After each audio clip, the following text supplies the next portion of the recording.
আসসালামু আলাইকুম রহমতুল্লাহি ওবারাকাতু। প্রিয় দর্শক শ্রোতা, কেমন আছেন? আশা করি আলহামদুলিল্লাহ ভালো আছেন। আমিও আপনাদের দোয়ায় ভালো আছি।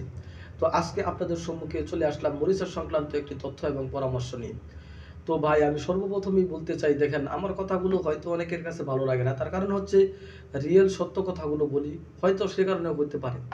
দেখেন, গতকাল আমার কাছে একজন লোক আসছিল, যে হযরত আমি মরিচা সংক্রান্ত তথ্য এবং পরামর্শ পাওয়ার পরে আমি কোনো একটা এজেন্সিতে টাকা এবং বই জমা দিলাম। আমি তাকে প্রশ্ন করলাম, কত জমা দিয়েছেন? সে বলল 3.5 লক্ষ টাকা জমা দিছি। আলহামদুলিল্লাহ, ভালো দিয়েছেন তো, ভালো হয়েছে তো, কি যান। বলতেছো, ভাই আমাকে আজকে ফ্লাইট দিছে, কিন্তু আমি বিমান টিকিট চাচ্ছি, আমাকে টিকিটও দিচ্ছে না, ভিসা চাচ্ছি, ভিসাও দিচ্ছে না। আমি বললাম, দেখেন ভাই, এটা আবার কেমন দুর্নীতি? মানুষ যদি দুর্নীতি করে, সে হয়তো নকল ফেক একটা ভিসা দিবে, ফেক একটা বিমান টিকিট হইলেও আপনার হাতে ধরিয়ে দিবে, তারপরে না হয় আপনার সাথে দুর্নীতি করবে, কিন্তু আপনাকে কিছুই দিচ্ছে না। এই সম্পর্কে আমি কি বলবো? দেখেন, এখন যার কাছে টাকা দিচ্ছেন তার সম্পর্কে আমার তেমন ধারণা নেই। আপনি যেহেতু আপনার পরিচিত, আপনি টাকা দিচ্ছেন, বিষয়টা আপনি দেখেন। তো দেখেন, এরপরে সে ফ্লাইটের জন্য চলে গেল, কিন্তু দুঃখজনক ব্যাপার হলো সে যে ওই লোকগুলোকেই ওইখানে পাই নাই, লোকগুলোই চলে গেছে আসলে।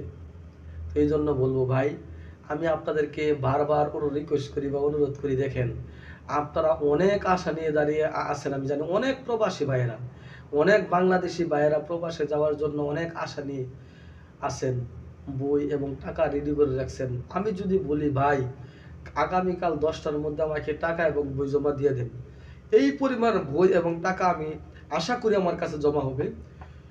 যে পরিমাণ ভিসা আমি দিতে পারবো না, কিন্তু এর পরেও দুর্নীতি করলে কি লাভ হবে ভাই? দেখেন, আমরা ব্যবসা করি, দুর্নীতি না। সুতরাং আমার কথা আপনার কাছে ভালো লাগতেও পারে, নাও লাগতে পারে, কিন্তু দেখেন, কোনো ধোঁকাবাজের খপ্পরে পড়িয়েন না। আপনার টাকা খুব কষ্টের টাকা, খুব কষ্ট করে টাকা কামাইতে হয়।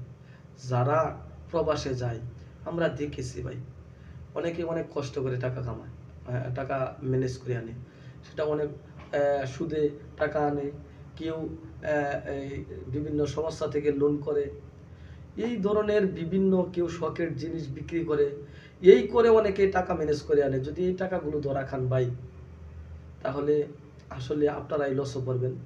তো আমি আসলে কিছু বলতে চাই না। আমাকে অনেক বাইরা ফোন দেন, অনেক বাইরা, সারাক্ষণ আমি ফোন রিসিভ করি। আমার মনে হয় অনেক বাইরা আমার প্রতি অসন্তুষ্ট, যখন আমি বলি যে ভাই না, মরিচা সংক্রান্ত আমার কাছে কোনো পরামর্শ নাই, আমার কাছে কোনো সংবাদ নাই। কিন্তু ভাই দেখেন, আমি যা পারবো তাই বলি, রিয়েল কথা বলে, মিথ্যা কথা বলে, আপনাকে খুশি করার চাইতে সত্য কথা বলে আপনাকে একটু দুঃখ দেওয়া ভালো। আমার কাছ থেকে এই মাসে প্রায় বেশ কয়েকটা বই, আমি একদম রিয়েল বলছি, বেশ কয়েকটা বই আমার কাছ থেকে ঘুরে গেছে। এই বইগুলো আমার কাছে জমা দিচ্ছিল, কিন্তু ভাই আমি এই লোকগুলোকে ভিসা না দিতে পারাই এই লোকগুলো আমার কাছ থেকে বই উঠিয়ে নিয়ে গেছেন। এই গত সপ্তাহে একজনের কাছ থেকে প্রায় 7 লক্ষ টাকার মতো কোনো একটা এজেন্সি মেরে নিয়ে গেছেন। 7 লক্ষ টাকার মতো টাকাই ওনার অফিস ছিল। আমি বলবো না, শুধু আমি আপনাদেরকে বোঝানোর জন্য বলছি যে দেখেন, এরকম দুর্নীতিবাজের দেশটা ভরে গেছে, দুর্নীতিবাজের দেশটা ভরে গেছে। তাই কোনো দুর্নীতিবাজের খপ্পরে পড়বেন না। আপনারা দেখে শুনে, এখন অনলাইনের যুগ, ইন্টারনেটের যুগ, আপনারা দেখে শুনে বুঝে যাচাই করে তারপরে বই জমা দেবেন। আমি বলছি না আমার কাছে আপনারা বই জমা দেন, আমার কাছে এখন বই জমা দেওয়ার মতো কোনো সুযোগ নাই।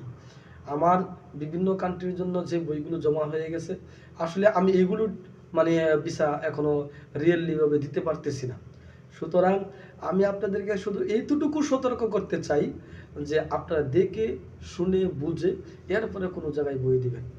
অযথায় টাকা দিয়ে, বই দিয়ে আপনারা ধোঁকায় পড়বেন না। জি, আসসালামু আলাইকুম রহমতুল্লাহি ওয়া বারাকাতুহু।